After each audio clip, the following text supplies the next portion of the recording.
দেশের উত্তরের বৃহত্তম চা অঞ্চল জেলাগুলোর সমতলে চা বাগানে মহামারী আকারে ধারণ করেছে পোকামাকড়ের আক্রমণ।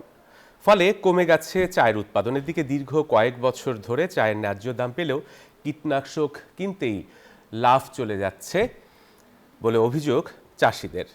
সরকার হায়দারের তথ্যচিত্র নিয়ে দেখুন ডেস্ক রিপোর্ট। জুলাই অভ্যুত্থানের পর থেকে কাঁচা চা পাতার ন্যায্য মূল্য পাচ্ছেন পঞ্চগড়ের ক্ষুদ্র চা চাষিরা। এতে চা পাতার মান বৃদ্ধির পাশাপাশি লাভবান হচ্ছেন চাষিরা। কিন্তু চা বাগানগুলোতে পোকামাকড়ের আক্রমণ বেড়ে একরকম মহামারী আকার ধারণ করেছে।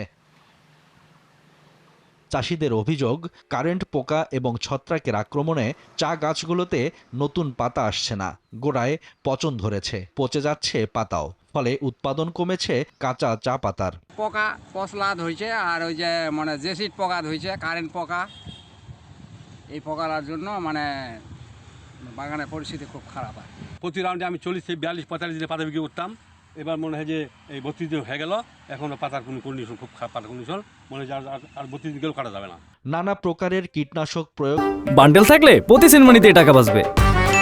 বিকাশ সেনমানি বান্ডেল কিনে জিতুন প্রতি লেনদেনে। করেও কোনো কাজে আসছে না। এই অবস্থায় চা বোর্ড বা কৃষি বিভাগের সহযোগিতা না পাওয়ার অভিযোগ অনেক চাষির। আমরা চায়ের দাম কি ভালো পাইতেছি, কিন্তু চা আমাদের প্রোডাকশন কম হচ্ছে পোকার আক্রমণের কারণে। গতবার যে জমির থেকে আমি 2000 কেজি পার বিঘাই পাইতাম, ওই জমির থেকে এইবারে 6 থেকে 700 কেজি পাইতেই কষ্ট হয়ে যাচ্ছে।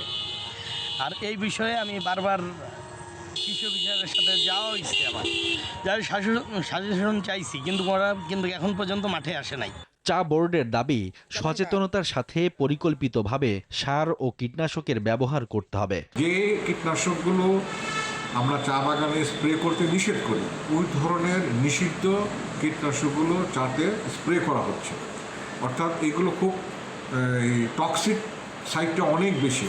এখন উচ্চ মাত্রায় যখন কেউ পেস্টিসাইড ব্যবহার করে, তখন লো ডোজ মাত্রায় যে পেস্টিসাইড ব্যবহার করে এটা কাজ করে না। পঞ্চগড় জেলায় মোট চা বাগান রয়েছে 37টি। Desk report, news 24।